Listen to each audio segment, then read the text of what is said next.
Olá, gente, tudo bem? Como estão todos vocês? Estou aqui com o coração muito feliz, muito alegre e também com um desafio enorme para compartilhar com vocês. Estão me ouvindo bem? Se estiverem me ouvindo bem, dá um joinha aí, fala que está me ouvindo bem. Eu vou convidar aqui ao vivo uma pessoa muito especial para bater um papo com a gente. Me ajudem aí. Como é que eu compartilho essa live? Onde eu copio e compartilho essa live? Me ajudem aí. Alex, entrando aí, Alex. Vai chamando todo mundo aí que eu quero falar sobre esse mês especial que representa essa cor aqui, que é o Setembro Amarelo. Quero compartilhar com vocês. E algo que tem falado muito forte ao meu coração nesse mês inteiro. Muitos dos meus amigos pessoais aí têm acompanhado aí também. Graziel, tudo bom? Clique Fotografia. Tem acompanhado notícias que têm chegado aos nossos grupos, que têm entristecido o nosso coração. Vamos falar sobre vida aqui hoje. E deixa eu ver aqui. O Júnior Martins vai estar com a gente. Deixa eu ver se eu consigo chamá-lo agora. Júlia Belotto, seja bem-vinda, Júlia. Júlia Belotto.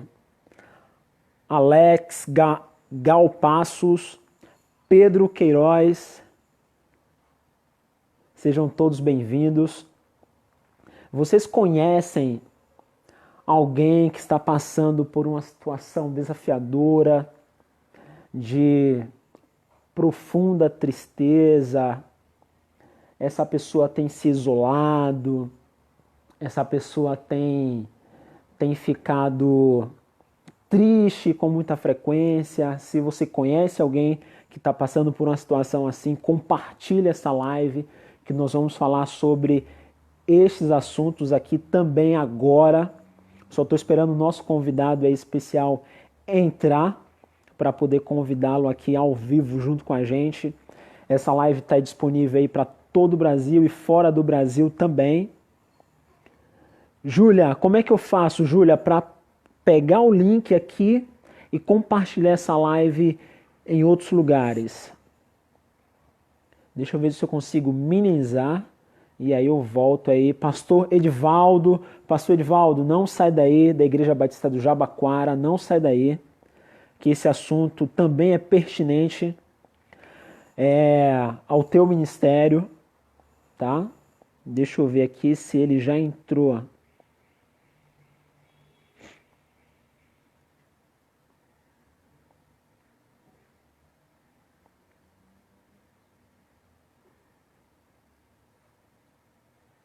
Edivaldo Ribeiro, Júlia Belotto. Deixa eu ver se eu chamo ele aqui agora. Não saiam daí. Vamos falar sobre o tema de suicídio. Eu compartilhei mais cedo aí com vocês esse post. Deixa eu anotar aqui. É ao vivo é assim mesmo, gente. Ao vivo é assim mesmo.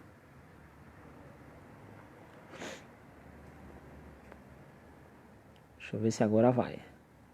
Achei. Pronto.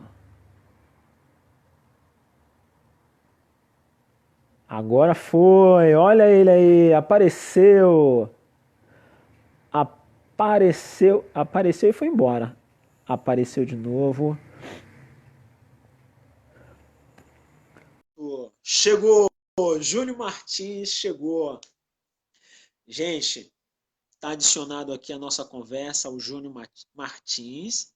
Deixa eu chamar aqui para ele fazer parte. Zé Adriano. Bom, Zé. Pronto. Olha ele aí, professor.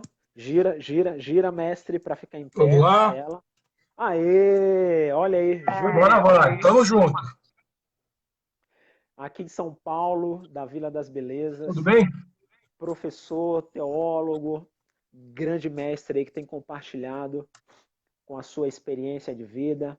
E, professor, assim que eu pensei nessa temática que falou muito forte no meu coração, eu falei, eu preciso compartilhar sobre esse tema com o maior número de pessoas. Então, tem aqui com a gente 5.000 pessoas nesse perfil, quase 5.000 pessoas que podem participar ao vivo, verão gravada também essa Sim? live, esse bate-papo. Eu falei, eu tenho que fazer isso. Por obrigação, eu tenho que compartilhar, não só na sala de aula, não só com os meus amigos, não só com meus familiares, mas para todo o Brasil, para o mundo todo. Davi Serafim, pastor, eu pensei em você hoje, pastor, juro que eu pensei em você. Pastor David Serafim, acompanhe essa live aí, vai ser muito importante. Você compartilhou sobre esse assunto comigo em um curso que estivemos junto. Eu pensei em te convidar também, mas Deus sabe de todas as coisas. Você está aqui com a gente. E eu convidei o pastor e professor Júnior Martins para compartilhar com a gente sobre esse tema, sobre esse mês, Setembro Amarelo, que é o Setembro mês Amarelo. do que é o mês do prevenção, né? Prevenção do suicídio. É uma campanha mundial Exato. que surgiu com um jovem nos Estados Unidos, se eu não me engano, né? E aí os pais dele fez essa campanha que se espalhou pelo mundo inteiro e no Brasil tem ganhado força desde 2015. 2015 tem ganhado força. Estamos aqui fazendo a nossa missão. Muito bem. Muito bom. Júnior Martins, seja Fala, bem-vindo aí, Jailton. seja bem-vindo aqui no nosso perfil, entre os nossos amigos. Eu quero fazer uma pergunta porque você tem estudado sobre esse tema, tem conversado e ajudado muitas famílias sobre a questão do suicídio. Eu fiz duas perguntas Exato. para ti neste dia. Gostaria que você repetisse essa pergunta e compartilhasse com a gente aqui um pouquinho da sua experiência. Tá bom, a gente tá. Sou pastor já há 20 anos. O áudio tá bom aí? Tá dando para ouvir bem? Tá ótimo, tá Legal, muito ótimo. bom. Ah, eu me adaptei aqui, eu queria ter feito num outro lugar aqui, mas não deu muito certo, não. Vim para onde Mas tá ótimo, tá ótimo. o sinal mais forte aqui do Wi-Fi para a gente trocar uma ideia. Bom, eu sou pastor há 20 anos, um pouquinho mais aí de 20 anos. Sou casado com uma psicóloga, tenho aí uma formação aí durante algum tempo aí dentro do tripé freudiano. É uma temática que eu estou analisando também aí um pouquinho para o meu doutorado em ministério, mas acima disso tudo, uma preocupação constante aí que a gente tem com a vida das pessoas, com várias situações que eu já passei pela minha vida pessoal e também pela minha vida Verdade. ministerial. Pastoreei durante 15 anos uma comunidade bastante carente aqui na zona sul de São Paulo, e, infelizmente, nesses 15 anos, a gente acompanhou diversas famílias com casos aí de suicídio, e a gente tem acompanhado aí, principalmente talvez aí nos últimos 10 ou 15 anos, uma escalada aí absurda, né, no número de problemas mentais, de problemas psiquiátricos. Então, a gente conhece muita gente aí tomando medicação, muita gente aí correndo atrás de uma solução, e nesses últimos anos, talvez aí nos últimos 2 ou 3 anos, e isso é o que está talvez assustando a gente ainda mais, a gente que é evangélico, a gente que está lidando com igreja, a gente que é pastor, o fato de que a gente tem acompanhado pastores, colegas nossos, passando, cometendo suicídio, e a gente teve essa semana mesmo aquele caso acho que se eu não me engano, no Rio Grande do Sul, Do Sul, lá né? no Rio Grande do Ele Sul. acompanhou lá, tem uma postagem dele do dia 11 de setembro, há poucas semanas atrás, há poucos dias atrás, Do caso comentando dos o Estados suicídio de Unidos, um né? outro pastor lá nos Estados Unidos, e infelizmente durante essa semana ele acabou aí dando cabo da vida dele. No final aí do ano passado, de 2018, se eu não me engano, foram 4 ou 5 casos só no mês de dezembro, e infelizmente essa temática da depressão, da ansiedade, dos problemas mentais, essa doença é muito democrática, ela tem afetado todo tipo de pessoa. Ela afeta pessoas de classe alta, pessoas com mais escolaridade, pessoas mais pobres, com menos escolaridade. E a gente sabe também que esses casos, infelizmente, eles são subnotificados. Infelizmente, a realidade do suicídio ela é maior do que aquilo que aparece na mídia e talvez seja maior do que a nossa percepção, que já tem crescido. A gente já tem uma percepção aumentada dessa situação, mas é provável que o número de casos seja bastante grande, Bem tá? maior, Então bem maior. vamos trocar ideia aí, vamos ver o que, que você tem aí de perguntas, a interação das pessoas também, e a gente vai conversando aí, vai dialogando a respeito disso, pensando um pouco no lado técnico, mas pensando também de um ponto de vista espiritual e pastoral, que eu acho que é aí que a gente, é onde a coisa pega, onde a coisa tem que acontecer. Muito bem, maravilha. Ô, professor, as pessoas que ameaçam, que ameaçam tirar a própria vida, elas estão apenas querendo chamar a atenção? Olha, se você me permitir, eu vou tentar trabalhar aqui em termos simples, de um modo que todo mundo possa entender, alguns tipos de suicídio que Oi? aí para a questão do suicídio, tá? Quando a gente pega um pouco da literatura, começando lá no Emily Durkheim, a gente pega coisas até do Marx, até do Freud, quando a gente pega um pouco de literatura um pouco mais contemporânea, a gente percebe que o suicídio, na verdade, ele tem diversas vertentes, na verdade. Existem, infelizmente, diversas possibilidades nas quais o suicídio acaba acontecendo. Existe uma designação que eles chamam de suicídio altruísta. É aquele do herói de guerra, do cara que ele comete um ato louco, joga um avião no lugar para matar o maior número de inimigos possível e evitar que pessoas do lado dele tenham baixa. Aquela coisa dos kamikazes, os japoneses. Ou uma mãe e o Verdade. pai que de repente estão na frente de um bandido armado para evitar a morte do filho, né?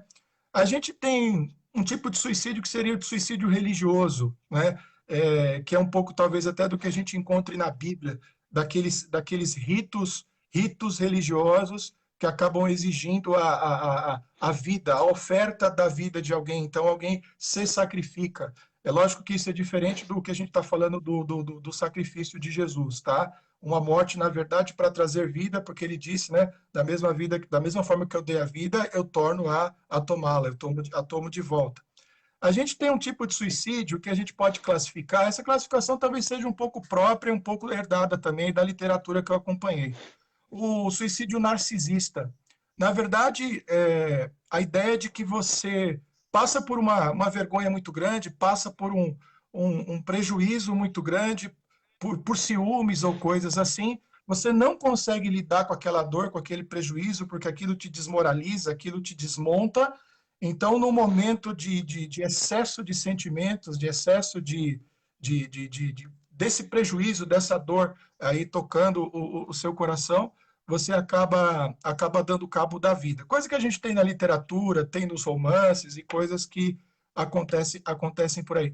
Você tem suicídios por desespero, onde a pessoa, na verdade, ela perde a perspectiva do que está acontecendo.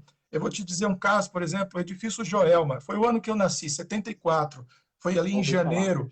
Então, as pessoas ali diante daquelas chamas pegando fogo, a solução que ela tem é pular pela janela. Ela tá vendo o fogo chegar, ela está sentindo aquele calor e ela não consegue medir exatamente naquele momento exatamente o que ela está fazendo. Quer dizer, ela troca uma coisa terrível por uma outra que talvez seja pior. Pular de um prédio e acabar morrendo. Então, é uma fatalidade. E tem um último, que talvez seja esse o que mereça um pouco da nossa atenção, que eu vou chamar de suicídio nihilista, que é quando a vida perde significado, não é?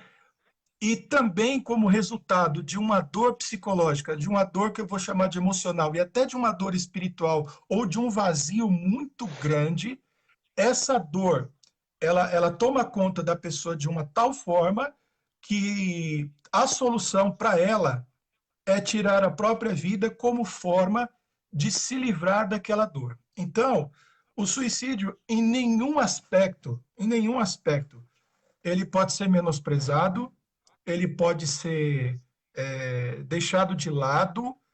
De forma alguma, a gente pode tratar uma pessoa, e a gente pode falar um pouquinho de sinais, alguma coisa assim. que está falando no suicídio como algo, como uma frescura, como uma bobagem. A gente Chamar a tem que levar a atenção, sério. né? Chamar a atenção.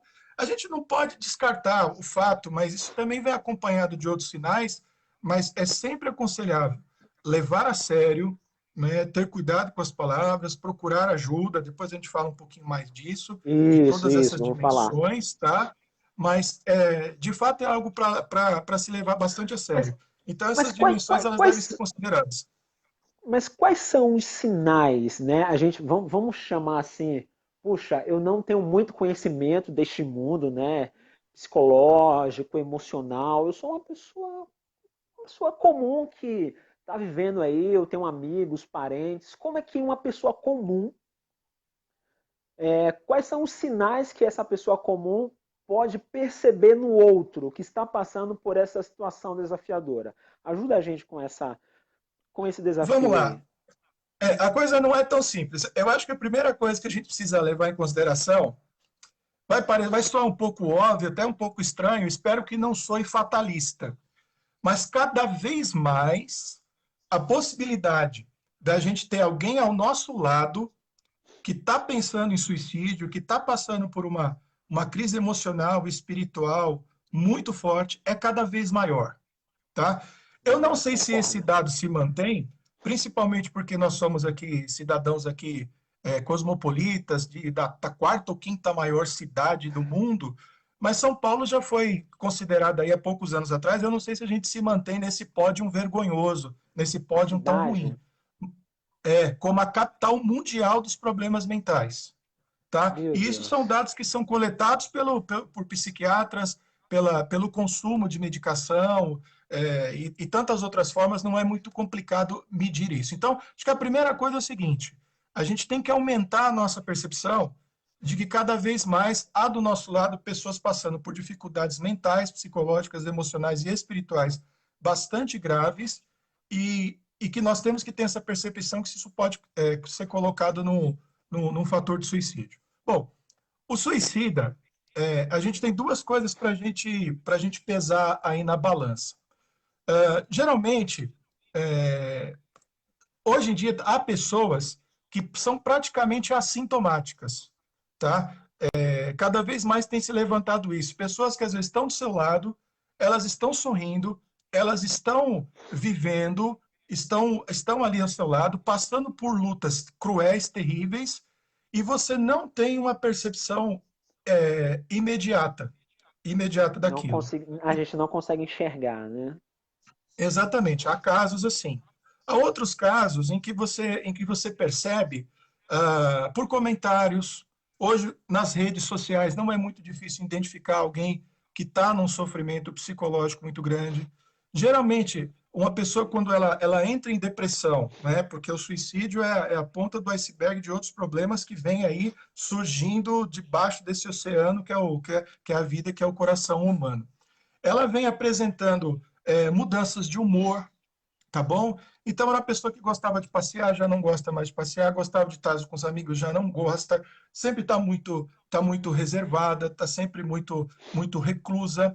A gente, algumas pessoas têm alterações de natureza física, ou seja, algumas engordam, outras emagrecem, tá? Você pode perceber sinais, às vezes até no rosto, aquela palidez, aquela tristeza. Você tá todo mundo rindo e a pessoa tá ali Tá triste. triste, entendeu? Pode acontecer também, que é um pouco contrário do primeiro caso que eu citei. E as coisas mais óbvias, comentários muito pessimistas: a vida não presta, nada dá certo para mim, eu acho que eu nunca vou ser feliz.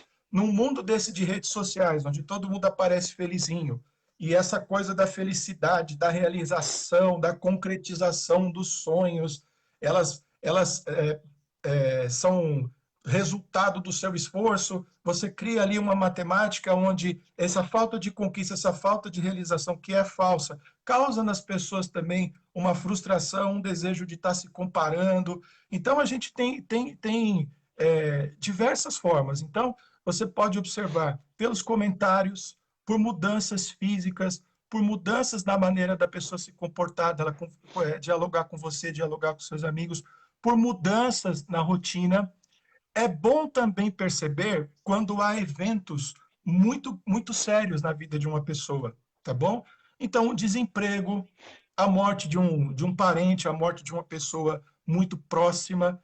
Não é todo mundo que vai cair em depressão. A gente passa por uma tristeza, existe o luto pode se estender, mas eventos dessa natureza, eles podem também, de alguma maneira, desencadear esses processos mentais, esses processos psicológicos, e é bom fazer essa leitura.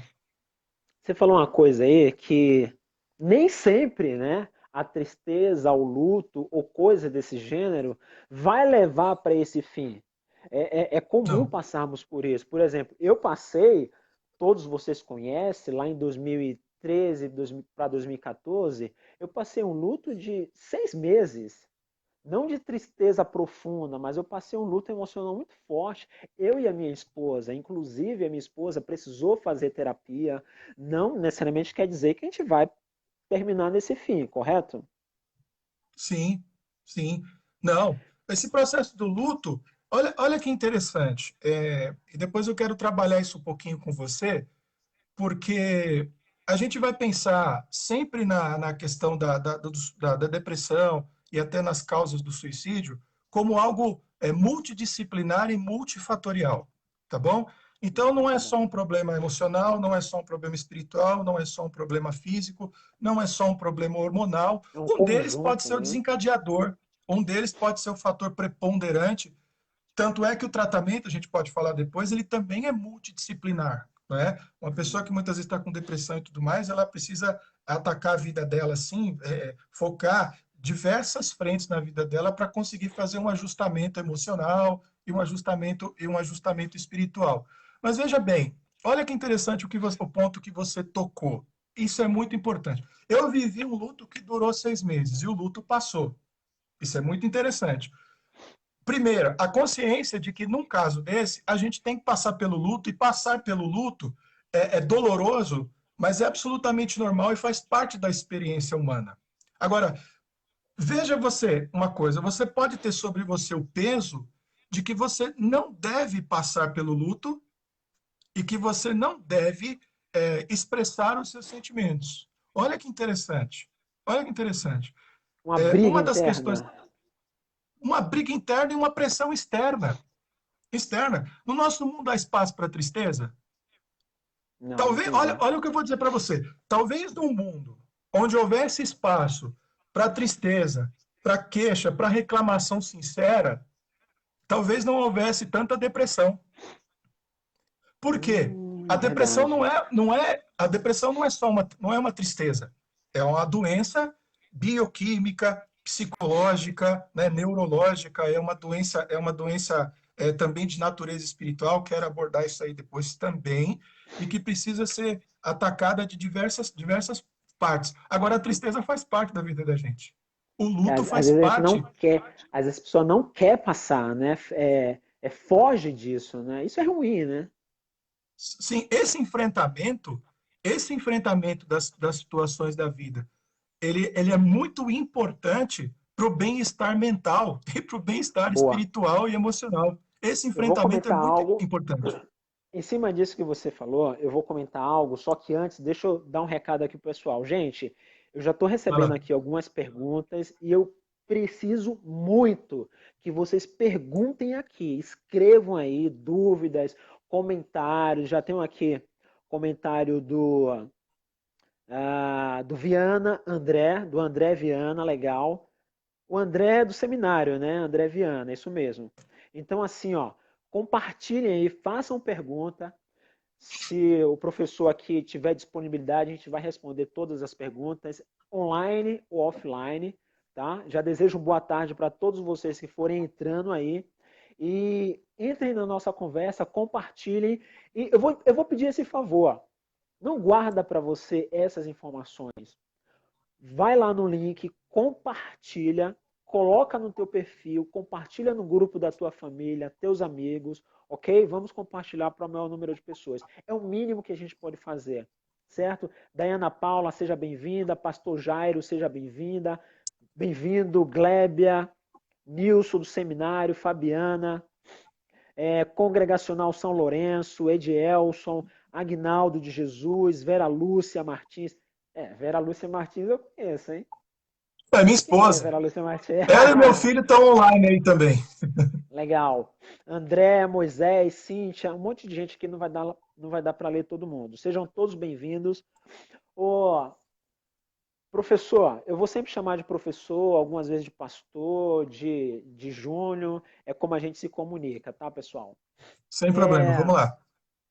Pastor Júnior, quando, na perca do nosso primeiro filho, né, eu e minha esposa passamos por esse momento de dor, de luto, e o pastor sempre falou pra gente, é para chorar, não é para esconder de ninguém, não é para ficar recluso, não, não esconda. Chore mesmo, sinta raiva, sinta ódio, é para ficar pesado mesmo, não é para esconder esse sentimento.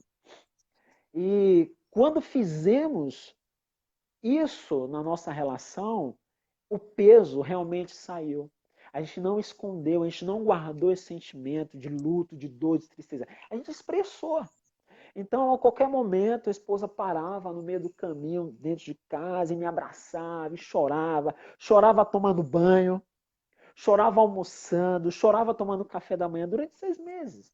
E passou. Sim. Ou seja, nós vivemos esse processo de luta, esse processo de tristeza. Então, é importante não se fechar, não guardar isso. É isso, correto?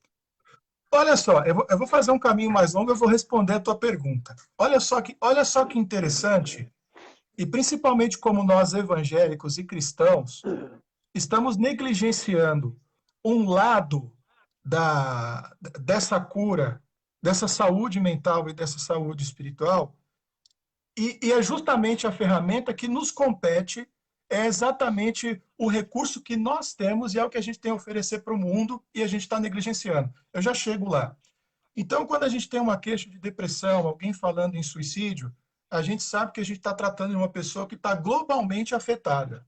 Então, é muito comum, a gente já está quase virando doutor nessa área, que a gente sabe que hoje você tem o psiquiatra e você tem uma quantidade enorme de drogas no mercado que são extremamente eficazes no tratamento da depressão, da ansiedade. Eficaz não significa que eu vou tomar um comprimido e vou ficar bom. Estou falando de um tratamento que às vezes pode durar anos, tá bom? Estou levando tudo isso aí em consideração. Então, eu tenho essas drogas, quer dizer, a gente precisa da intervenção medicamentosa, não tem como. A gente tem hoje psicólogos aí, terapeutas extremamente bem preparados para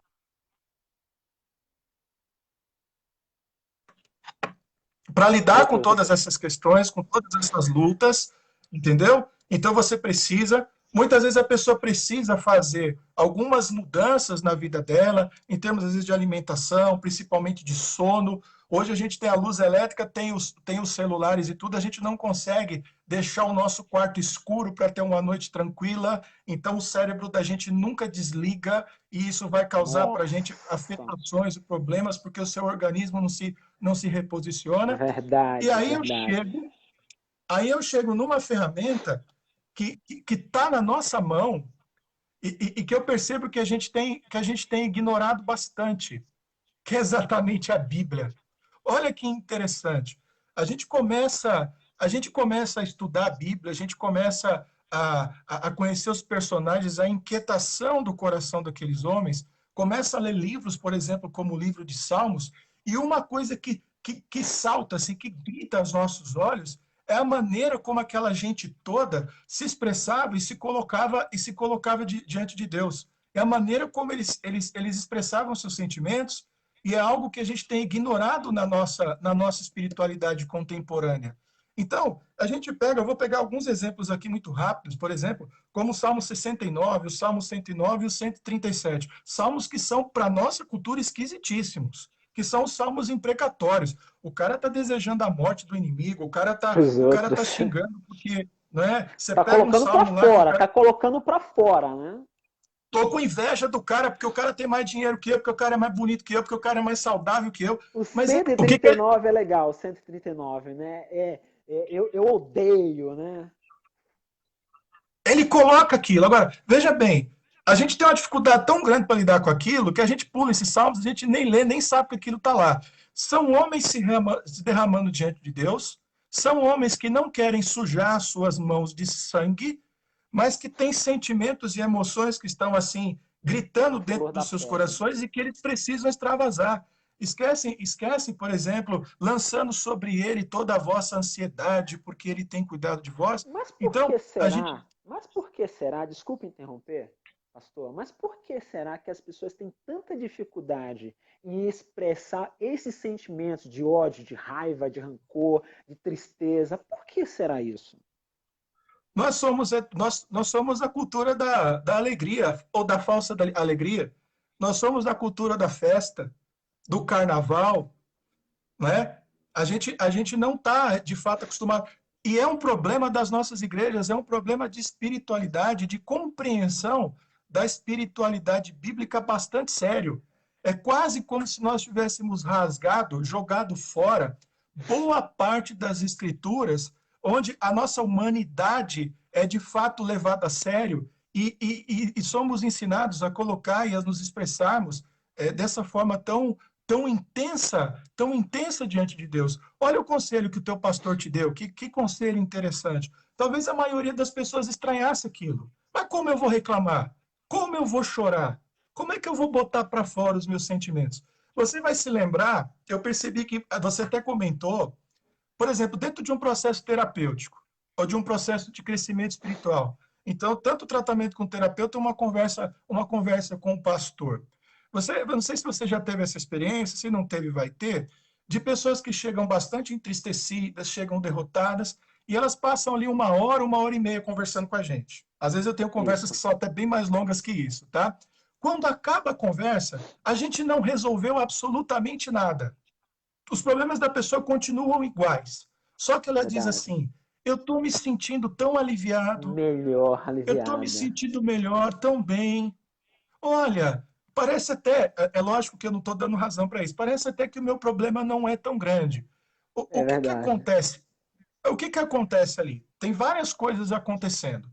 Deus nos fez para que as nossas emoções fossem colocadas para fora, tá? A Certo. gente aprende isso um pouco na psicanálise, que quando você não processa os seus sentimentos, não processa as suas emoções, aquilo lá vai estourar para algum lado.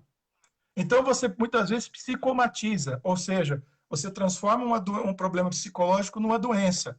Sabe o cara que quando está com ansiedade, o cara tem dor de barriga? O cara vai É, no dor de banheiro fazer cabeça. xixi, a cada 5 minutos o cara tem dor de cabeça, o cara tem gastrite, o cara começa a atacar. Por quê? Ele não soube processar aqueles sentimentos e aquilo lá vai se transformar em alguma coisa. Ou seja, as nossas emoções e os nossos sentimentos foram colocados para serem processados e para serem extravasados. Não é sair batendo no pessoal na rua, Bom, nada. É conversar, é, se entender, ser honesto, fazer como o salmista. Por que estás abatida dentro em mim, ó minha alma? ó minha Olha que alma. expressão maravilhosa. Por que, assim, você olhar para você e dizer assim, por que eu estou desse jeito? Eu preciso me entender. Eu tenho fraqueza, eu tenho ciúme, eu tenho raiva, de vez em quando bate um ódio. Mas Então, sabe o que eu acho também só para às vezes? ah, Tá, conclua, desculpa. só para concluir. Então, o que, que acontece num processo terapêutico, ou muitas vezes de conversa com um pastor num tratamento espiritual? A pessoa, quando ela está falando e ela está sendo mediada por alguém treinado, ou mesmo alguém simplesmente com uma escuta empática, ali realmente preocupado e disposto a ouvir, a própria pessoa, à medida em que ela fala, ela expressa seus sentimentos, ela chora, ali ela solta um pouco da raiva dela, ela tem coragem de dizer exatamente o que ela está sentindo, a própria mente dela, o coração dela, as coisas vão se organizando. E é por isso É, esse sentimento de alívio, elas têm conseguem essa leveza no coração, mesmo que a princípio elas ainda não tenham de fato resolvido o resolvido problema. o problema. É, É, acho que vergonha também, né? Muitas pessoas sentem vergonha de expor as suas dificuldades, de expor as suas emoções. Como é que a gente vence isso? olha, é, esse é um problema da nossa sociedade. Esse é um problema. é um problema das nossas igrejas. Vamos pegar o caso aí desses pastores que cometeram suicídio. Eu não analisei nenhum deles, eu não conheço detalhadamente a vida desses homens, mas vamos pensar nessa última postagem aí que a gente viu essa semana, em que ele tava dizendo o seguinte: olha, vocês precisam reconhecer que se de repente nós tomarmos um tiro, nós também derramaremos sangue, morreremos, que nós também nos magoamos com a palavra das pessoas, que nós somos seres humanos, frágeis, somos seres de carne e de osso. Mas é curioso porque, apesar dessa consciência, nós pastores, por exemplo, ainda continuamos vendendo a ideia de que somos super-heróis, sofrendo a pressão da nossa igreja. Sejamos esses super-heróis, e é um ciclo vicioso no qual eu acho que talvez como sociedade, a gente ainda está muito longe de resolver.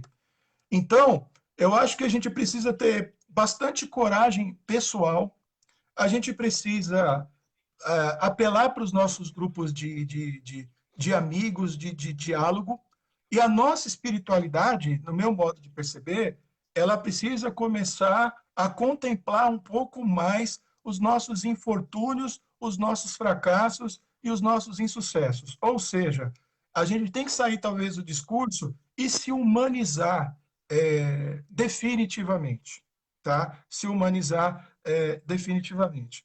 Eu não sei se eu já te falei, não sei se isso é uma revelação, digamos assim, mas eu passei, há cerca de 10 anos atrás, por um processo de depressão, né, Já falou. e Compartilha, também compartilha com a de gente, ansiedade, compartilha com os outros. exatamente, e de ansiedade bastante forte. E assim, o meu claramente teve esses diversos componentes, né? Você é um sujeito ali, beirando ali os 30 anos de idade, você quer ter sucesso, você quer ter dinheiro, você quer fazer tudo com extrema excelência, você quer abraçar o mundo. Você junta com isso um desejo por uma perfeição muito grande, porque tudo que você faz, você aprendeu que você deve fazer com o máximo de excelência possível. Nada pode ser mal feito. Isso aí, os problemas de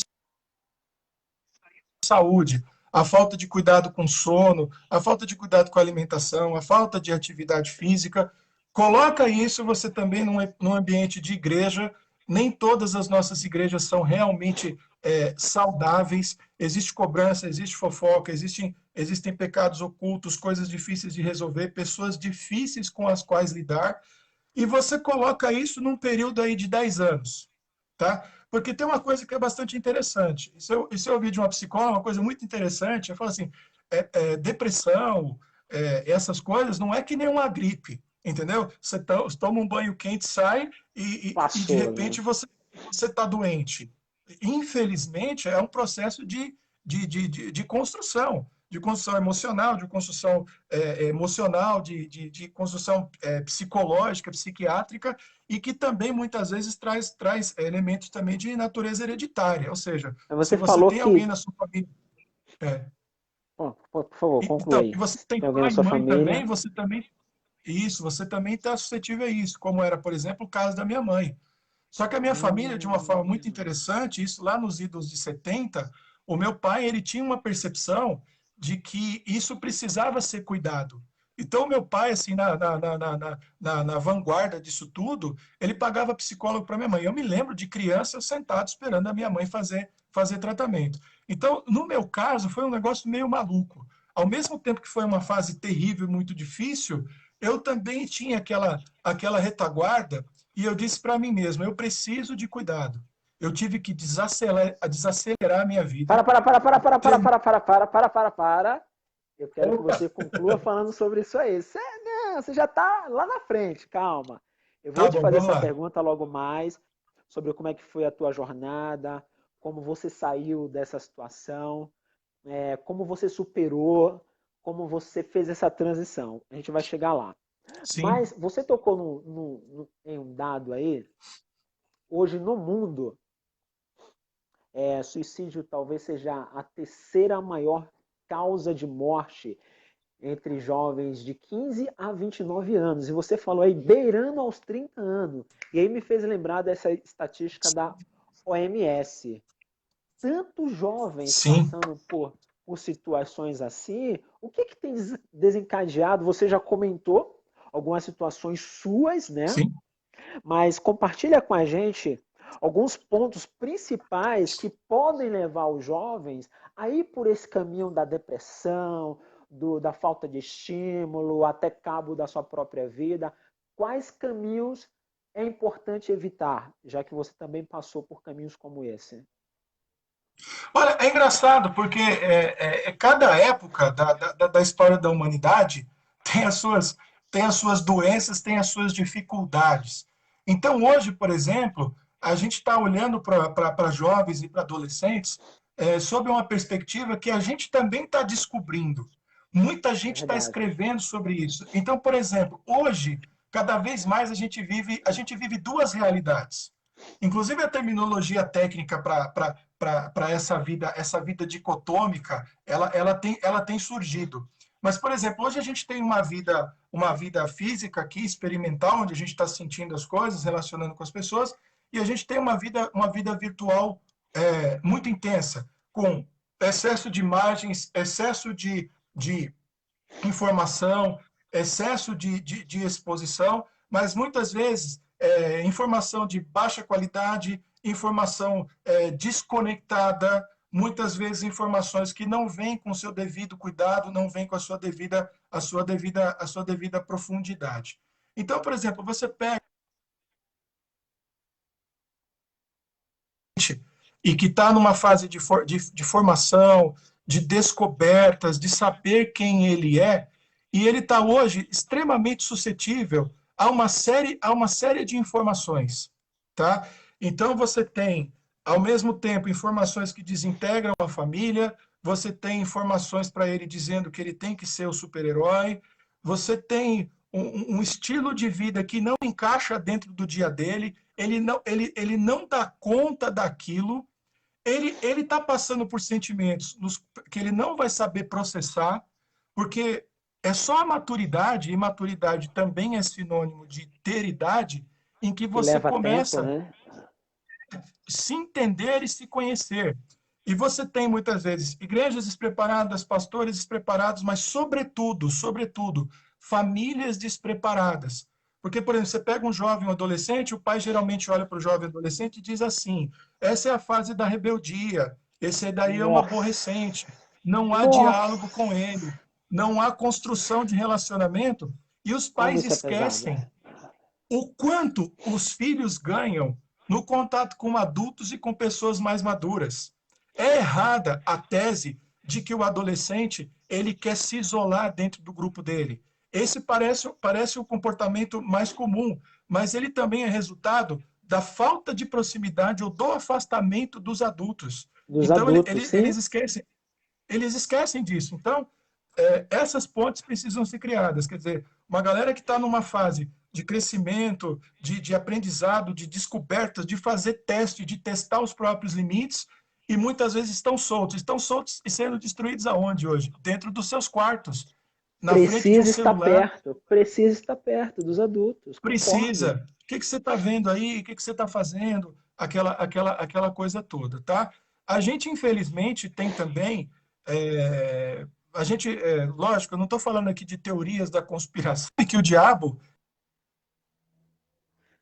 Tá ele chegando também as trabalha. notificações em cima, né? É, e muitas. É o pessoal que está vendo a live mandando mandando no WhatsApp. Manda os comentários aqui É, manda, no coisa aqui. manda um comentário na live aí, gente, que a gente vai responder Manda todos no aqui, live tá aqui, bom? pergunta na live aqui, tá bom? Então, o que acontece? A gente tem tudo isso, quer dizer, uma fase da vida que demanda um cuidado, aonde descobrir, experimentar, se identificar, se encontrar, tentar se conhecer é muito forte e um total desamparo. E um total desamparo. E um mundo também virtual que não está oferecendo necessariamente para eles coisas boas, tá? Eu tenho, eu tenho um filho de 21 anos e ele tem uma percepção bastante interessante de algumas coisas. Então, recentemente, a gente viu um vídeo o vídeo do Bob, né? E lá falando sobre um amigo virtual que o Bob tem. E que o menino tem, que é o Bob. E como ele coloca ideias na cabeça, como ele faz companhia, ele tem vergonha dos pais, ele tem medo da luz. Em algum momento da música, ele até se identifica com Satanás. E é interessante porque a gente se assusta com aquilo. Olha o que estão tentando ensinar para as nossas crianças. Aí ele me disse o seguinte, pai, eu queria que você pensasse numa coisa. Isso daí, primeiro que não é um vídeo para crianças, é para adolescentes e para jovens. E segundo, isso aí não é o que estão tentando ensinar. Isso daí é uma realidade que muitos jovens e adolescentes estão fazendo, ou seja, flertando com o mal, Já flertando com fazem, já fazem. coisas que destroem o coração, que esfacelam a família, que tiram o significado da vida. Lembra do Baleia Azul? Lembro. Loucura Exato. aquilo. Entendeu? Loucura. Você vê hoje o pessoal postando no Instagram, eles cortando o braço, que é uma forma de autodestruição. Então, a gente tem, quando fala de jovens e de adolescentes, a gente tem tudo isso. Problemas de dinâmica familiar, incapacidade, muitas vezes, até da própria igreja de lidar com essas questões, um mundo extremamente diverso e de tão fácil acesso, e que não necessariamente oferece para eles coisas boas e sadias, aliada a uma vontade absurda de crescer, de conhecer e de experimentar coisas. Então, essa é a Entendi. receita básica para a bomba, né? Gente, eu sei que vocês estão adorando o bate-papo. Já estamos encaminhando para o fim. Se você se está ajudando de alguma maneira, de alguma forma, a gente está colaborando. Dá um joinha para a gente saber a temperatura desse bate-papo. Comenta aqui, compartilha com seus amigos. Eu quero fazer mais duas perguntas aqui para o professor, para o pastor Júnior. Se você tiver também, faça Sim, a pergunta aqui, nós vamos ler ao vivo aqui e tentar de alguma maneira responder ao vivo. É, voltando para uma pergunta que eu fiz anteriormente, agora sobre outra ótica. Como que tá. nós, pessoas que não são muito ligadas nessa linha da psicologia, na linha do emocional, como uma pessoa comum do dia a dia, consegue ajudar de alguma maneira pessoas em sua volta que passam por esse problema. A gente sabe, e eu super recomendo, busca um profissional, para com esse negócio de ah, eu sei, não é tão simples, é desafiador, mas o primeiro passo é buscar um profissional. Mas como a gente, no dia a dia, de alguma maneira, pode ajudar pessoas que estão passando por essas situações? Porque tem muita gente assistindo aqui que conhece uma pessoa que passa por essa situação. Eu vou falar mais ainda. Tem muitas pessoas nos assistindo que têm pessoas na sua própria família, pessoas na sua própria igreja, pessoas na sua escola que passa por situação como essa. Como essas pessoas podem ajudar de alguma maneira nessa situação? Olha, a primeira coisa é a seguinte. Primeiro, a gente precisa aumentar o nosso grau de percepção e de empatia com as pessoas. Mas, ao mesmo tempo em que a gente também tem que reconhecer que não somos super-heróis e nem capazes de ajudar todas as pessoas.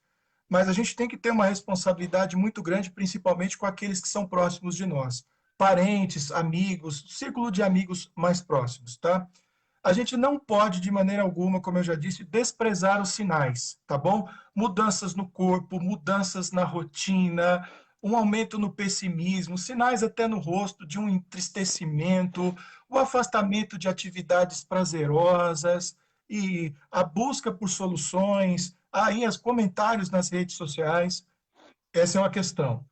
A outra, essa abordagem empática, ou seja, uma proximidade, a tentativa de um diálogo, entendeu? De tentar conversar. E é lógico, os limites que as pessoas nos impõem. Algumas pessoas serão mais abertas para uns, serão menos abertas para outras, tá bom? Não se pode negligenciar de forma alguma o cuidado médico. Na verdade, o que eu tenho para dizer é o seguinte: alguém está falando em suicídio, é quase assim, pega o cara, põe no carro e leva para um psiquiatra, tá? Eu sei que psiquiatra é caro, eu sei que uma consulta muitas vezes é difícil, mas eu tenho percebido nos últimos anos uma, entre aspas, popularização do trabalho psiquiátrico, porque a demanda por esse tipo de coisa tem aumentado bastante. Então, antigamente, aí, há 5, 6 anos atrás, você não ia pagar menos de 500, 600 reais numa consulta. Hoje você já consegue consulta, não está barato, por 250 reais. Você levava 3 meses para ver o psiquiatra em 2 semanas. Então, você precisa disso. Outra coisa, a pessoa está com depressão, está com ansiedade, nunca diga para ela, isso é frescura, isso vai passar, ou até coisas do tipo assim, eu sei bem o que você está sentindo, porque você não sabe, tá bom? Eu vi um médico uma vez falando, eu achei muito interessante. Para você sentir exatamente o que o outro está sentindo, você precisaria estar no corpo dele, você precisaria juntar suas terminações nervosas com ele, você precisaria ter o conjunto de Não dá, vivências, de não experiências, dá, de não dá, não dá, conhecimento. não dá, Então, não o dá. que a gente sente, o que a gente sabe, é talvez aproximado. Tem uma Então, ideia, né? levar a sério, não menosprezar de forma alguma os Atenção, sentimentos, gente, atenção para isso aí, é importante. muito importante. E outra, um tratamento invariavelmente é longo, meses ou até anos. E foi como eu já disse aqui várias vezes, muitas vezes faz parte de um reajustamento global da vida da pessoa, entendeu? Então tem gente que vai começar o tratamento, ele fala assim: "Não, tô indo no psiquiatra, tô tomando remédio". Tá fazendo terapia? Você é crente? Tá conversando com o seu pastor? Você tá batendo papo com seus amigos? Como é que tá a coisa? Você está fazendo uma atividade física para liberar substâncias legais, para melhorar o seu sono? Então, olha a quantidade de coisas que eu estou dizendo. É um trabalho global. É um trabalho Já que merece atenção aproveitando, global. já aproveitando essa deixa, eu já conheço aqui o Júnior Martins, professor, mestre, logo mais doutor também, pastor, amigo pessoal. Já conheço ele há um tempo aí que a gente tem andado junto. E ele tem uma história bem desafiadora de ápice, acúmulo do estresse, acúmulo de tudo que fez com que quase ele explodisse, né? Quase ele se desvanecesse por um caminho tortuoso. E eu quero, eita, precisa me ajudar aqui com a bateria que está acabando. A gente consegue uma extensão para Corre lá, colocar? carrega lá. Tem uma extensão? Tem uma extensão? Vou aproveitar para ver a minha aqui também. É, tá acabando aqui a bateria. Então, eu vou ler tua pergunta aqui, viu, André Viana? Fábio também mandou uma pergunta aqui. Eu vou ler para a gente responder. Então, chegou um momento na vida dele que ele estava no ápice do estresse. E como é que foi sair dessa situação? Como é que foi dar a volta por cima? É possível alguém que se encontra na situação dessa hoje dar a volta por cima? Explica pra gente, compartilha com a gente.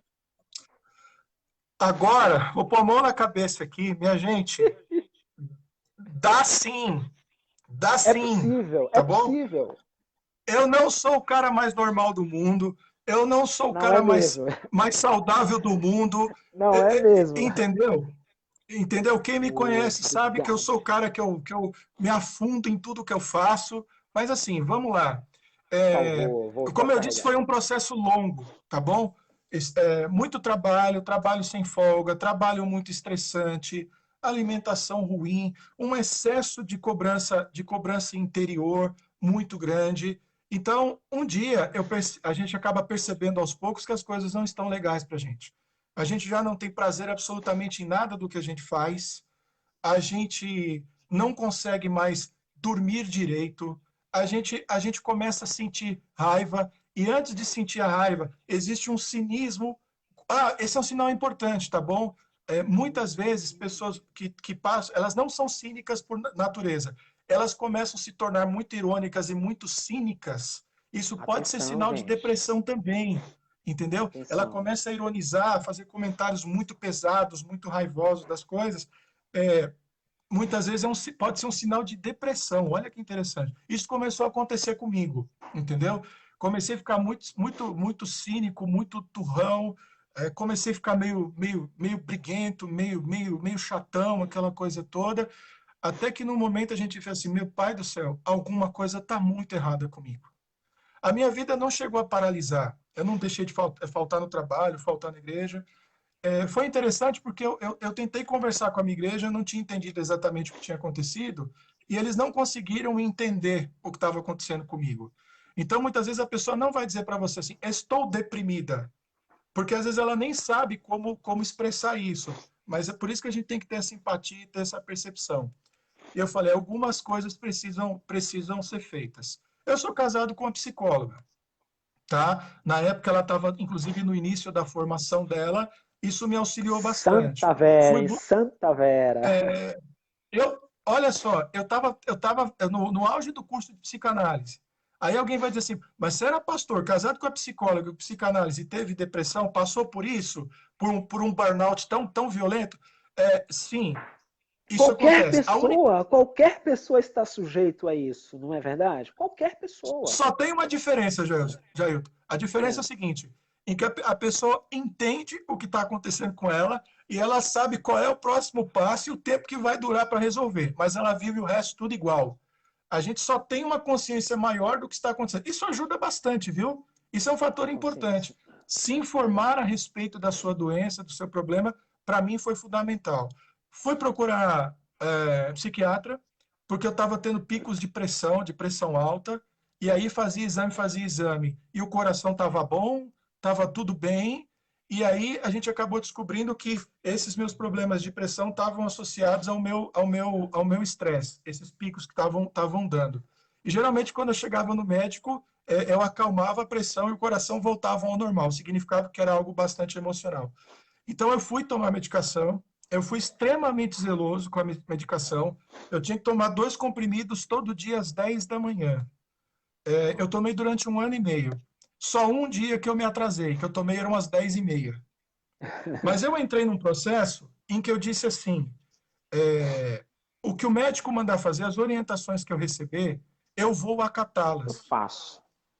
E eu peguei Sem se isso de um exemplo de sabotar. um amigo meu. Eu tenho um amigo meu que é músico, e ele tem um problema no pé e ele é obrigado a fazer algumas compressas com água quente e tudo mais. Ele ferveu a água um dia e a jarra virou e pegou na mão dele. Quer Uau. dizer, era assim, era o fim da profissão, era o fim do hobby, era o fim da vida dele. Ele vive de música. Verdade. Ele foi para o médico e ele fez criteriosamente o que o médico pediu para ele. E depois eu acompanhei o processo, eu aprendi com ele isso. Olha que interessante. Eu segui de fato as orientações. Eu precisava fazer terapia, era uma época assim de uma certa prosperidade para a gente.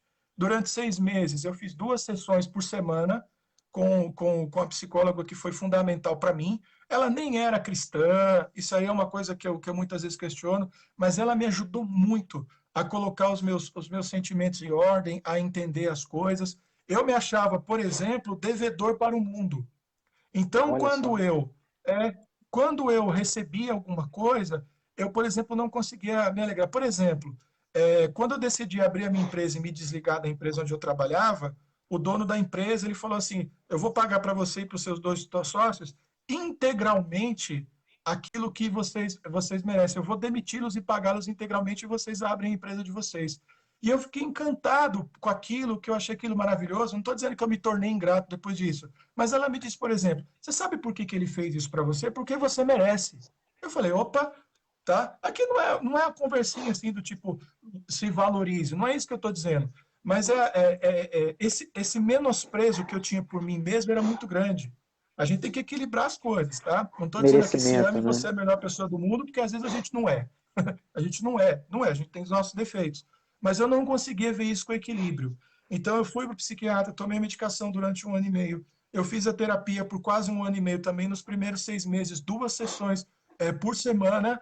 E aí fui tendo coragem para desacelerar. Uma das coisas mais doloridas para mim foi deixar a minha igrejinha. Eu tive que deixar a igreja. Era um momento que a igreja estava crescendo muito. tinha que construir o templo, tinha muita gente para cuidar, muito novo convertido. Eu falei, papai do céu, a igreja é tua, você sabe que eu não vou dar conta, eu estou quase explodindo, e eu vou confiar, e eu vou embora. Foi uma coisa muito das mais difíceis que eu tive de fazer. No meu trabalho, trabalhando com vendas, eu aprendi uma coisa maravilhosa, gente. Sabe qual foi? Qual? Dizer não. Dizer não. Ei, Eu aprendi uma coisa na minha profissão: vender é fácil.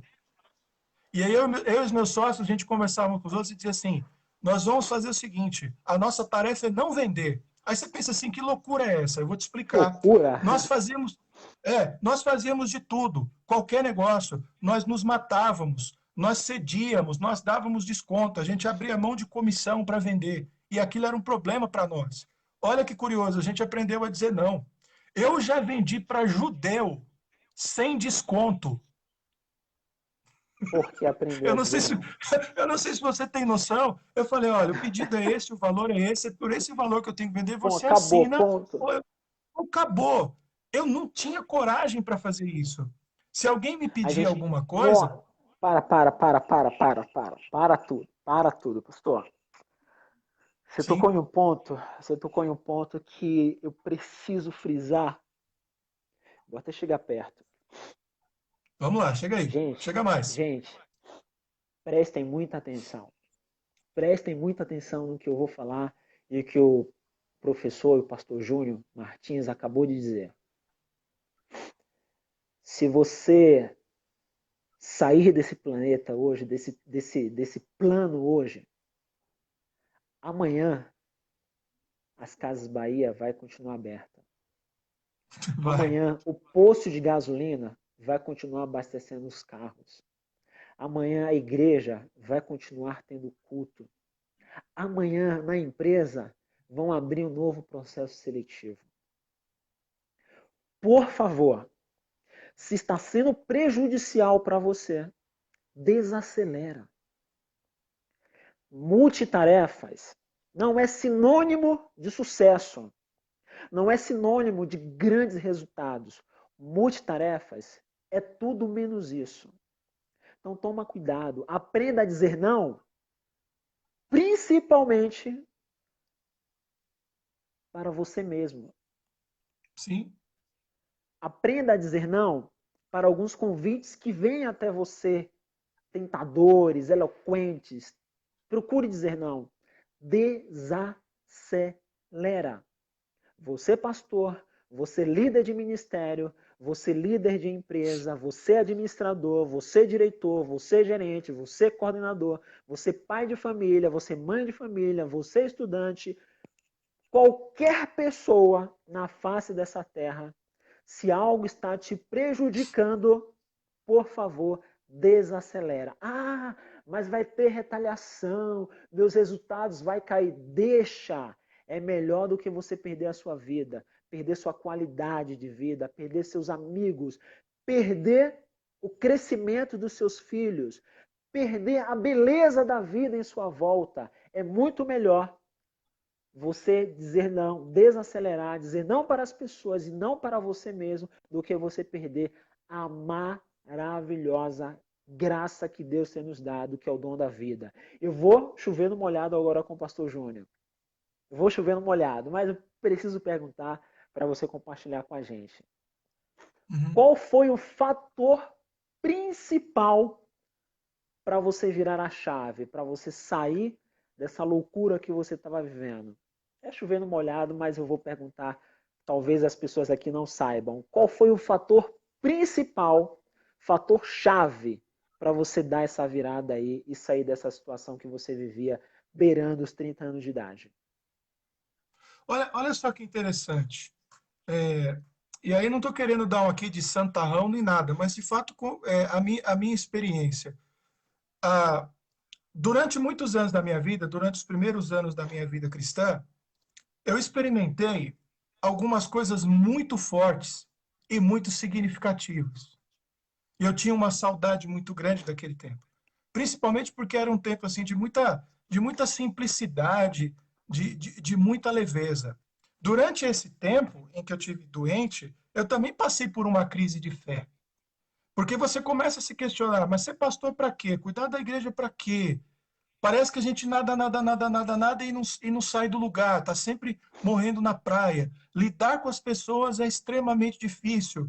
E você começa, lá internamente, há uma voz, e essa voz eu sei que é a voz do Espírito Santo, dizendo claramente para você assim: você já experimentou isso, isso pode voltar a ser realidade na tua vida, e você sabe que você vai sair dessa. Só que é o seguinte, meu amigo, você tem que viver um dia de cada vez, um passo de cada vez. Então eu tive de fato que aprender isso, a deixar assim, o que aconteceu hoje, vamos amanhã, deu errado hoje, eu vou fazer amanhã.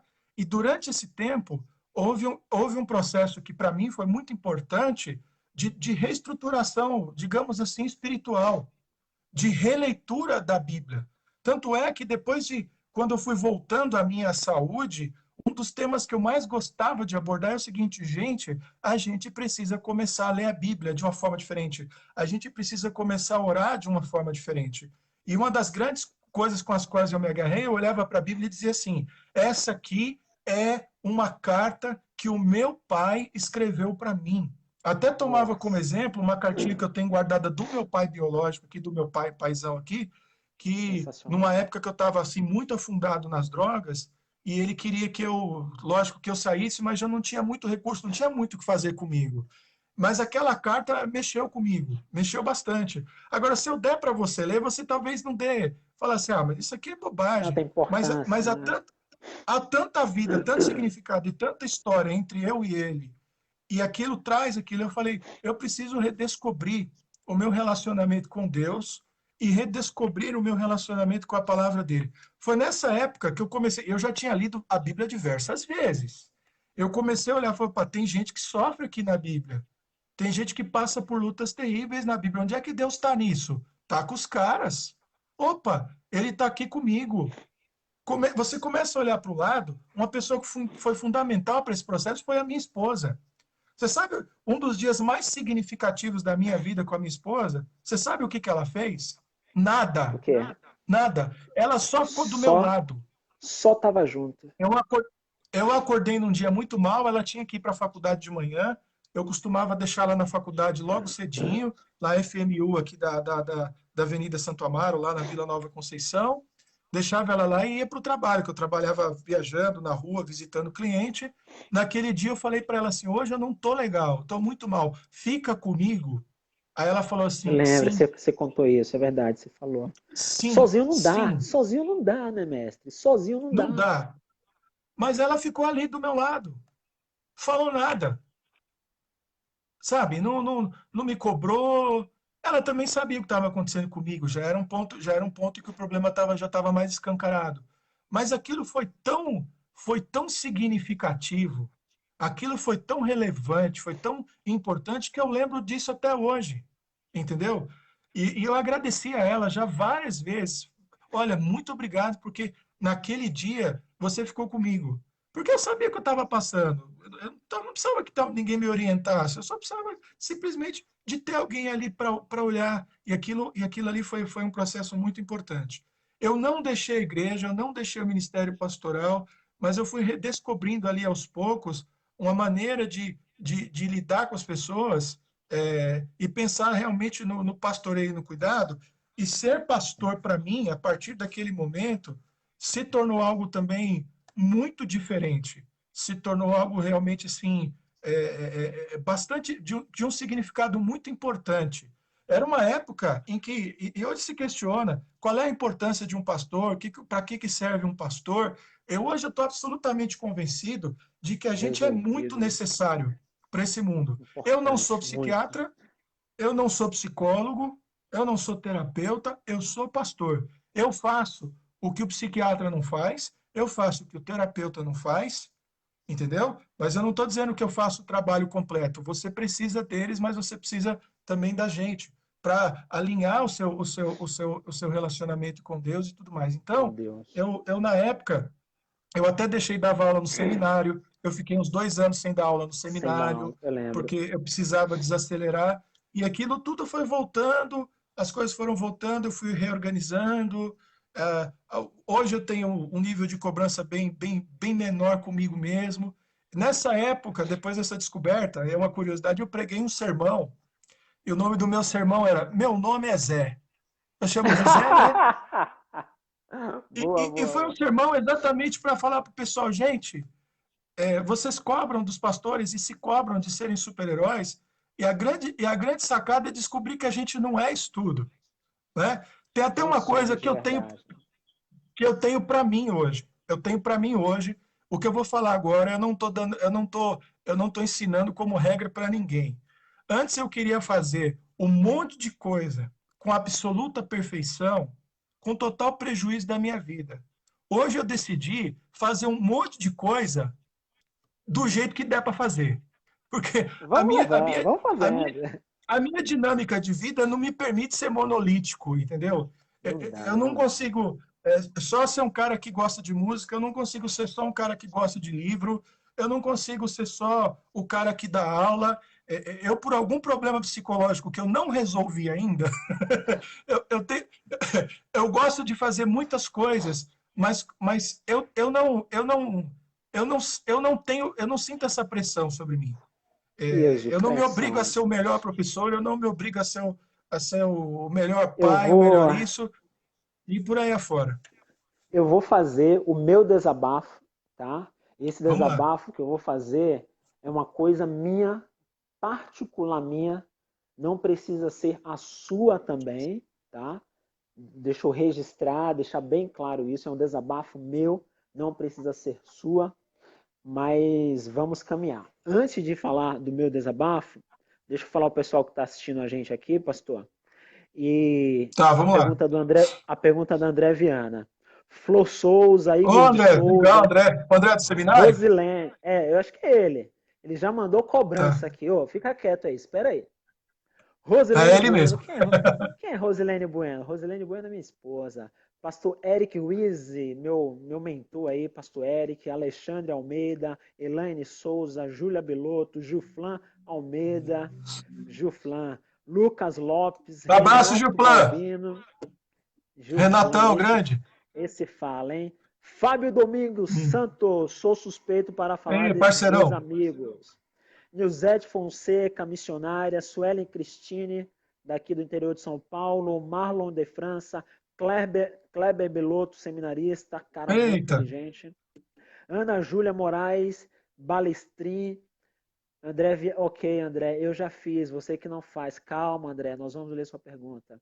Cristiane Moreira, Super Cris, Carol Mata, Lu Guimarães, Ailton Oliva, Juscelia Rodrigues, Ruth da Silva, Márcio Faria Ferreira, Raquel Fonseca, Pastor Robson Renê, do interior, meu colega de turma, doutora Suzana, doutora não, minha mãe amiga, doutora Suzana, fez o parto dos nossos 3 filhos, José Que legal. Charles, Márcio Hélio, Júlia Belotto, falou de alimentação, aí é com a Júlia.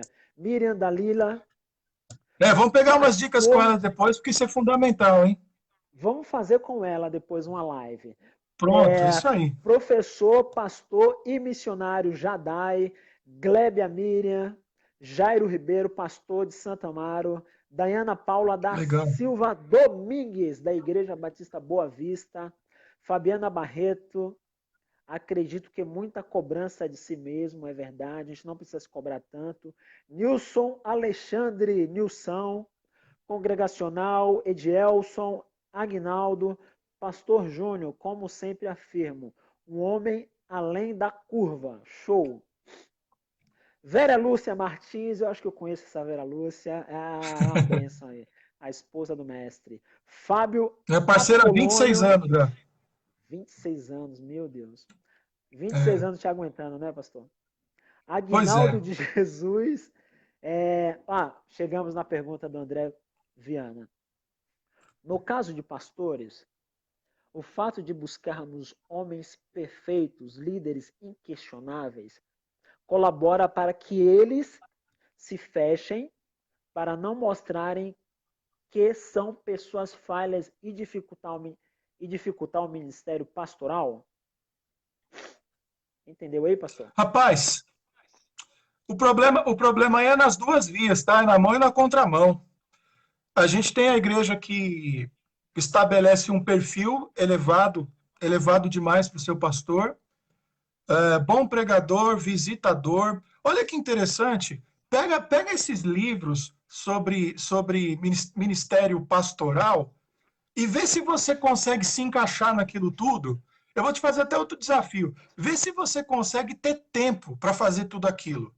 Porque você tem que cuidar da família, cuidar da devocional, você tem que ter atividade física, você não pode parar de estudar, você tem que visitar todas as pessoas, você tem que ter tempo para aconselhamento, você não pode se descuidar da sua vida de oração, você tem que escrever, você tem que tirar foto para a rede social. Eu quero ver se você tem, isso daí já é um desafio. Então, você tem essa exigência por parte da igreja que é bastante importante. Mas a gente também, como pastor, a gente também se cobra. A gente tem bastante dificuldade para lidar com as nossas limitações. Um pastor, por exemplo, que é um péssimo administrador, ele não vai assumir. Ele não vai chegar para a igreja dele e falar assim, gente, eu gosto de pregar e de visitar, mas administrar eu sou terrível. O cara pega e mata a igreja junto. Há outros que são muito fortes nessa área e têm mais dificuldade em outras. Há pastores que são muito fortes no púlpito, mas são mais fracos, talvez, no aconselhamento, ou vice-versa. São bons mestres, bons professores, mas talvez não sejam bons pregadores. Ou seja, a gente nunca é completo. Perfeito, né? A gente 100% perfeito. porque simplesmente é impossível uma Não pessoa rola, abraçar não dá. todas as virtudes e corresponder sozinha. É até um problema do sacerdócio universal dos crentes. Quer dizer, os outros precisam trabalhar, precisam desenvolver seus dons, as suas capacidades também. A gente não pode absorver isso tudo. Tem uma questão que é muito importante, Jailton. É uma questão delicada e que a gente não ouve os Qual? pastores comentando. Nós sobrevivemos da igreja, entendeu? Nós vivemos para a igreja e vivemos também da igreja. Esse é um assunto muito delicado. Quantos Verdade. pastores estão insatisfeitos no seu ministério, muitas vezes querendo partir, mas ele depende daquele valor, daquele sustento. Não adianta dizer para mim que o que vale é o chamado e tudo, ou aquela visão distorcida que muitas igrejas têm. E eu já participei de processos de seleção de pastores, de transição pastoral, onde a igreja ela sentou para dizer assim, nós não vamos pagar nada para você. E você fica numa situação muito difícil, porque na cabeça das pessoas, o pastor não pode nem falar em dinheiro. Ele não pode nem pensar no sustento dele, porque ele foi chamado para se sacrificar. E aí, você fala assim, não, não é bem assim e tal, não quero e tudo mais. Então, como é que você cria ponte? Porque se você comenta no assunto, você é um mercenário. Se você não fala, você sofre e junto com você sofre toda a sua família. Ou Sua seja, família. quantas esposas, a gente não falou ainda, isso é outro assunto. Quantas esposas Então, de justamente pastores. isso. A gente vai, isso aí já está marcado, a gente vai fazer um bate-papo exatamente sobre o que você está falando, né? A relação igreja e ministério. A gente vai fazer isso aí também. Mas pode continuar. Exatamente. Então, a questão é exatamente essa. Você tem essa cobrança dos dois lados, e é uma coisa extremamente delicada, porque ao mesmo tempo em que você quer mostrar para os outros que você é de carne e osso, por outro lado, você quer limitar um pouco essa exposição, porque do outro lado você tem um interlocutor que está cobrando de você esta mesma perfeição e esperando coisas que talvez dentro da concepção dele sejam coisas mínimas, mas que muitas vezes estão extrapolando, são bastante fortes. Eu fico impressionado. Eu leio alguns livros e falo assim, caramba, como é que eu encaixo tudo isso? Numa vida só não dá para encaixar. Não dá, não Eu dá, não prefiro, dá. entendeu? Meu nome é Zé, cara, não tem jeito. Eu sou Zé e acabou. Tem uma pergunta aqui, ó. É, você já falou sobre isso, mas eu gostaria que repetisse para quem entrou depois. O que não devemos falar para quem está nessa condição? Que é frescura, que está faltando só boa vontade, porque não é só uma questão de boa vontade, o problema é mais Esperar que vai sério. passar, esperar que vai passar. Dá ordem para as pessoas, pessoa, levanta daí, vai trabalhar, querer comandar a vida da pessoa, ainda que seja com uma boa intenção, pensando que isso será suficiente para provocar ali uma transformação, uma movimentação da parte da pessoa, até coisas do tipo assim, eu estou entendendo perfeitamente o que você está passando. Então, todas essas coisas, ou que depreciem, ou coisas exageradas, do tipo também assim, nossa, você está assim, mas você não devia estar assim, principalmente para cristãos, que é boa parte do nosso público. Mas você não é crente? Crente Você não tem também fé? passa por esse tipo de coisa, entendeu? Então, muitas vezes, o mais Você está interessante, passando isso, é resultado do que você fez lá atrás, que não fez tá vendo? direito. Tá colhendo o que você plantou.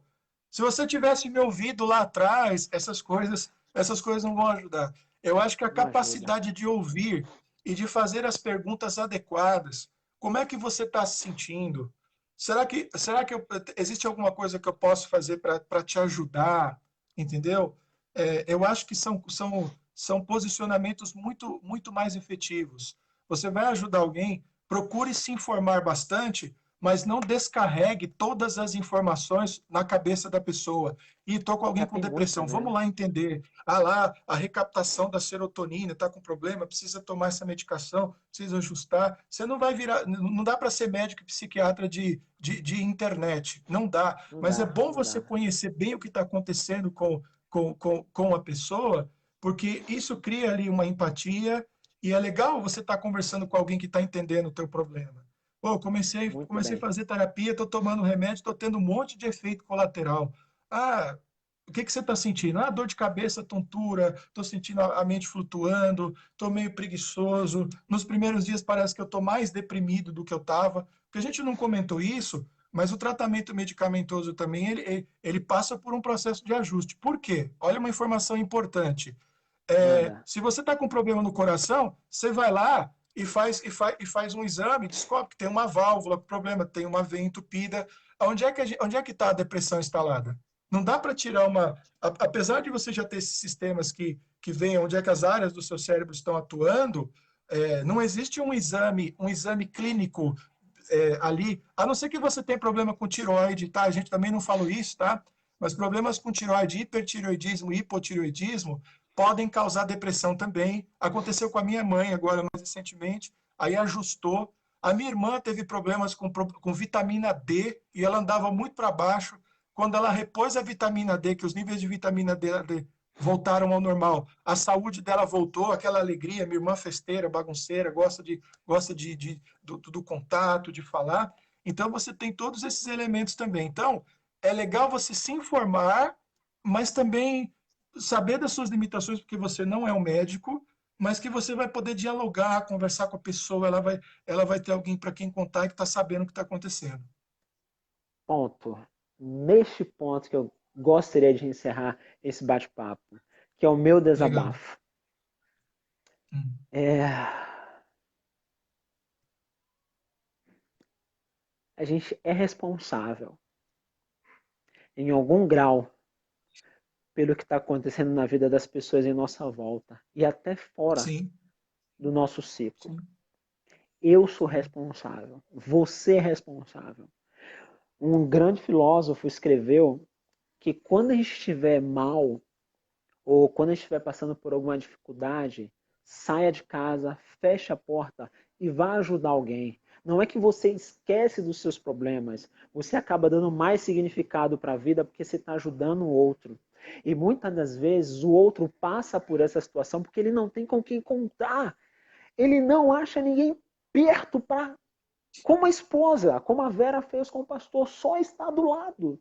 Só está do lado, não precisa falar nada. As pessoas não têm encontrado verdadeiros amigos.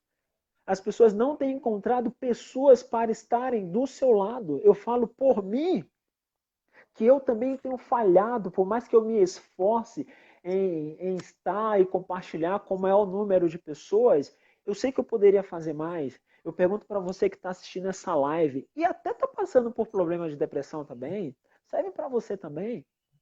Você tem fechado a porta da sua casa e ido para a rua também ser ombro de outra pessoa? Você que não está passando por um problema como esse, que tem o seu cotidiano, tem a sua vida aí bem ajustada, equilibrada. Já parou para pensar nisso? Que eu e você também somos responsáveis pelo que está acontecendo com essas pessoas? A gente nunca tem tempo, que é o multitarefas, né? A gente está sempre ocupado. Tem aquela questão, eu também tenho problemas. É porque você não sabe o tamanho do meu problema. Eu publiquei uma foto agora, recentemente, de ontem para hoje, foi provocativa, como falou o mestre, né? Foi provocativa. É porque você não está vendo o meu problema. Aí a pessoa olha para você, é verdade. Olha o quanto que eu tenho aqui também. Pois é. Vamos perceber mais o outro, gente. Vamos perceber mais. Vamos, quando a pessoa dá um sinal, Cristiano Martins, qual o melhor jeito de ser esse ombro? Qual o melhor jeito de ser esse ombro, Cristiano Martins? É estar presente. É estar presente. Não precisa ir com receita. Não precisa ir com diagnóstico pronto para a pessoa. Não precisa ir Com com uma soluções fórmula. prontas. Precisa. Não precisa ir com vitamina. Não precisa. Só esteja presente. Porque quando a pessoa pensar em alguma coisa, sabe de quem ela vai se lembrar? Daquela pessoa que está presente com ela, que está junto com ela, que convida ela para comer um biscoito, que convida ela para tomar uma casquinha, que chama ela para lavar o carro. Esteja presente na vida das pessoas, porque quando elas mais precisarem, elas vão lembrar da gente. A questão é que a gente se ausentou. A gente se ausentou da vida das pessoas, da vida dos nossos familiares, e a gente fica questionando por que as pessoas estão indo por caminhos tortuosos, por que elas estão sentindo falta da gente. Oi, Zazá, beleza? Isso aqui é o lindinho, né? Que saudade de você. Bezão, família, Deus abençoa, tá bom? Lindinho. Beijo, lindinho. Te amamos também. Esse era o desabafo que eu queria fazer com todos vocês, que nós também somos responsáveis pelo que acontece à nossa volta. Nós não somos alienados ao que está acontecendo nesse mundo. Certo? Pastor Júnior, professor, meu amigo querido, muitíssimo obrigado. Gente, apesar de nós estarmos falando aqui bastante linguagem eclesiástica, no meu perfil aqui são quase 5.000 pessoas de diversos gêneros, diversas crenças. É uma linguagem, é um assunto geral, na verdade, é um assunto geral que serve para todas as esferas. Então aproveitem muito desse tema aqui abordado. Se vocês puderem voltar do início, voltem do início da conversa, compartilhem com o maior número de pessoas possíveis, tá bom? Com certeza o Júnior vai estar com a gente novamente em outro momento. Vamos continuar falando sobre esse assunto, que eu ficaria aqui 2, 3 horas conversando com ele. Eu acredito que ele também, tá? E gostaria agora, Júnior, que você desse uma palavra final aí para todos os nossos ouvintes acerca do Setembro Amarelo. Legal, gente. Essa iniciativa é uma iniciativa bastante positiva. Ela chama atenção para um problema que é um problema de saúde pública, é um problema familiar, é um problema espiritual, é um problema também para as nossas igrejas e é um problema também particular. Eu, infelizmente, já acompanhei diversas famílias que tiveram componentes suicidas, inclusive uma família onde, infelizmente, foram 3 pessoas. A família, a gente tem muitas coisas aqui nessa live que a gente ainda não abordou, porque o tema é muito extenso. A gente ainda não falou sobre como fica a família, como fica a igreja, como ficam os amigos, como é que é a tentativa de reconstruir a vida, questões espirituais a respeito de salvação, se é salvo, se não é salvo. Tem 1 milhão de coisas aqui. Mas o mais importante é a percepção de que a gente tem um problema, que é um problema real, tá bom? A pessoa, muitas vezes, ela começa a conversar. A gente também não entrou em detalhes, mas muitas vezes o impulso suicida.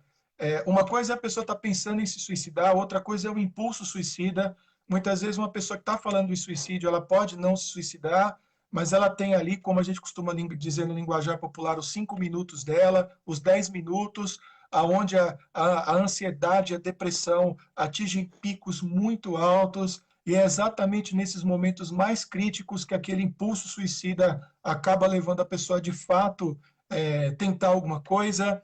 A gente ainda não tratou das pessoas que tentam o suicídio e são graças a Deus, nesse sentido, mal sucedidas, mas como é tentar reconstruir a vida depois disso, principalmente depois com sequelas. Há uma série de coisas. Mas o mais importante para A gente vai começar, fazer mais uma se live. informar bastante, exato, se informar bastante, tentar entender exatamente o que está acontecendo, ter uma percepção, perceber mudanças na aparência, mudanças na forma de falar e procurar ajuda e compreender que ajudar pessoas com depressão, com ansiedade, com pânico, com todos esses problemas mentais que existem hoje, dos quais nós já estamos ficando aí já quase doutores de tanto ouvir falar, porque tem se tornado realmente comum, é muito importante perceber que é preciso de apoio multidisciplinar, da ajuda de profissionais, principalmente de apoio da família, e a gente tem que lutar não somente para evitar o suicídio, mas realmente tratar das pessoas principalmente com depressão, com pânico e todas essas outras doenças, desdobramentos que existem,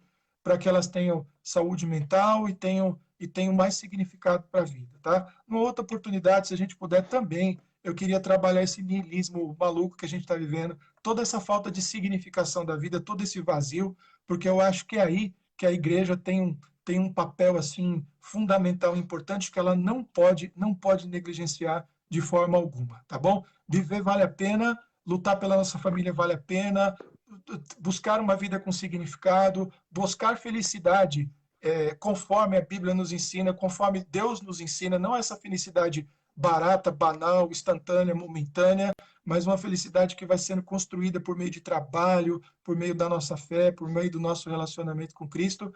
É por aí.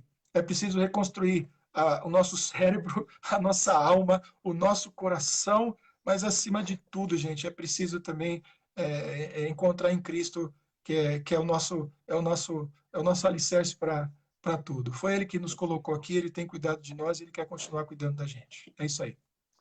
Maravilha.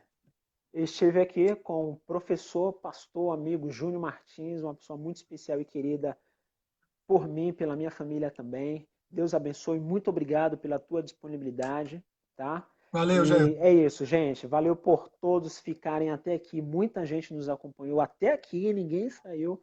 Isso nos dá um termômetro aí, que esse é um tema importante e relevante para a gente discutir e compartilhar muito mais. Grande Um abraço, fiquem abraço. todos com Deus e nos vemos na próxima live. Tchau, tchau, gente. Tchau, gente. Deus abençoe vocês.